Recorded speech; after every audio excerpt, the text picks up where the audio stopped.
શિક્ષણ ભારતની બૌદ્ધિક સંપદા આચાર્યશ્રી તથા ગુરુજનોને ગરવી ગિરનારના સુપુત્ર હટિયા મન્નતના વંદન. લહેર લહેરના પ્રવાહો અલગ છે, લહેર લહેરના પ્રવાહો અલગ છે, પીગળતો પડે પણ કિનારો અલગ છે, સ્વભાવો અલગ છે, વિચારો અલગ છે, મનુષ્ય મનુષ્યના લલાટ અલગ છે, ગુલગુલ અલગ છે, બહારો અલગ છે, નજર જ્યાં પણ અન્ય નજારો અલગ છે, અણુમાંથી સર્જન થયું આ બધું પણ ગગનમાં સિતારે સિતારો અલગ છે. 21મી સદી એ જ્ઞાનની સદી, 21મી સદી એ વિજ્ઞાનની સદી. પણ સાથે એવું નથી લાગતું કે 21મી સદીને થોડી જાગૃતતાની સદી પણ થવું જોઈએ? પ્રાચીન કાળમાં કેટલાય જ્ઞાતા રત્નોથી ઉજાગર ભારત વર્ષનો ઇતિહાસ જો સુવર્ણકાળ હોય તો એવા તો ક્યાં કારણો સર્જાયા છે કે ભારત દેશ એક વિકસિત દેશ પણ નથી રહ્યો. અણીસો જ સંસ્કૃતિને વિદેશી સંસ્કૃતિને એવી તો નજર લાગી છે કે પશ્ચિમી સંસ્કૃતિ થી આપણે આકર્ષિત થયા છીએ, એની રહેણી કહેણી, એના રીતિ રિવાજ અનુસરવા માંડ્યા છે.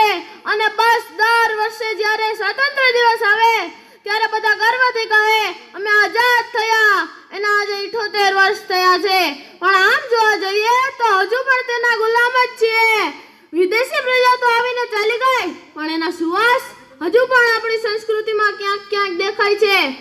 આ વાત જ્યારે થાય છે ત્યારે મને મેઘાણી સમજાય છે અને કહેવાનું મન થાય છે સત્તાની અમોની જાલ ધારા કેરી ચુંગાલ ઘોડા કંગાલ કાજ ફાસલા પસારે ધનિકોની લંતમકતી ગરીબોના લાલક સત્તાના બક્ષાજ સોચે કરવારે બહુદિન સત્ય સોય જીવન નિર્વૈર્ય થયા બંધુત્વ સહ પ્રાણ નવરચના માગે જાગો જાગો ગુલામ આવી પહોંચ્યા મુકામ इंसानी तख्त पर करार काल जागे देवा धाती ना दंड घोर काल जागे.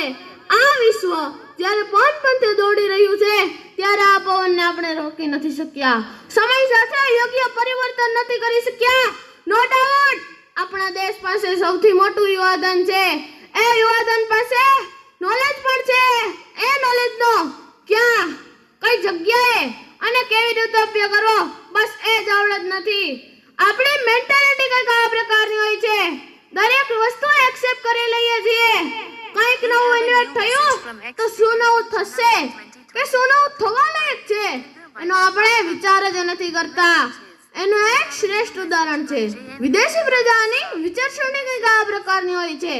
એ કરે છે તો હું પણ કરી શકું, જો એ નથી કરી શકતો તો હું તો ચોક્કસ કરી શકું. એની સામે આપણી વિચારસરણી જો એ કરે છે તેને કરવા દો ને, જો એ નથી કરી શકતો તો હું કાંઈ થોડો જેમ્સ બોન્ડ છું, બરાબર ને? બસ આ જ નજરિયો. ક્યારેક તો જો આ નજરિયાને બદલીને કંઈક નવું જોશો તો કંઈક નવું દેખાશે, કંઈક નવું વિચારશો તો કંઈક નવું થશે. કેમ કે કહેવાય છે ને અતા નજરોના ખેલ છે ને નજરિયાની વાત છે. અતા જિંદગી છે બુરા જ્યાં પલ ભરની રોશની પણ ચાંદનીની રાત છે. જો જીવે તો ક્ષણ પણ વધી પડે, બાકી તો જીવવામાં ઘાત છે. એક નવા દૃષ્ટિકોણ માટે સૌથી મહત્વનું કોઈ પાસું હોય તો એ શિક્ષણ છે.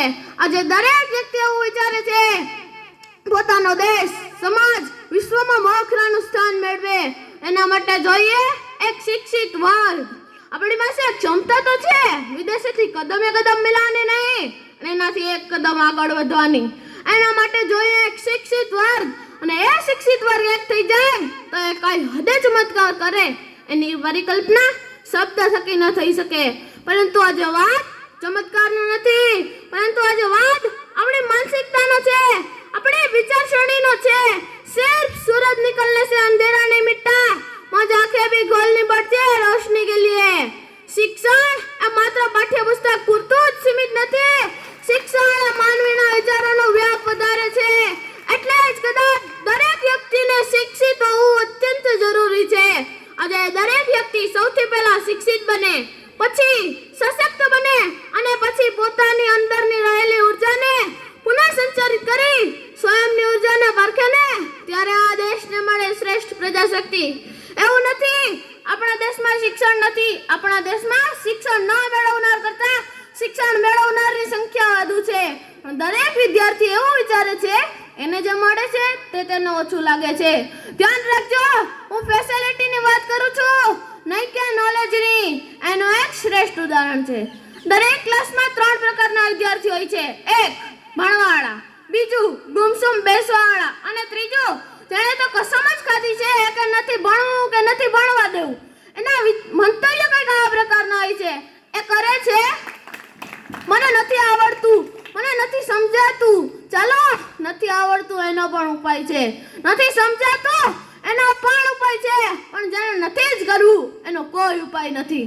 છેલ્લે હું ભારત માટે એટલું જ કહીશ, આ માટીમાં હું જન્મું છું, આ માટીમાં જીવીશ, આ માટી મારી કાયા, આ માટી મારી માયા, આ માટીમાં થઈ માટી, આ માટીમાં હું બાળીશ.